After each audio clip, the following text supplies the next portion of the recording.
ويتحفظوا استمرار الاحتلال الاجنبي والتدخل في شؤون مصر.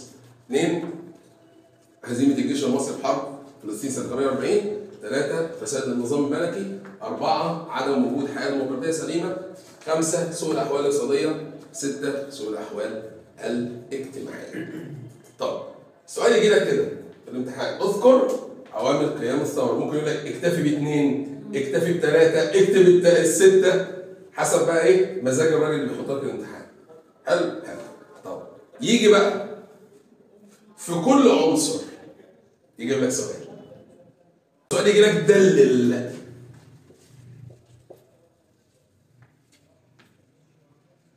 طبعا انت قبل الفتره دي يا موسى كنت عامل انت معاهده اسمها ايه؟ 1936. فاكر المعاهده ديت؟ المعاهده دي بتقول ايه؟ ان مصر مستقله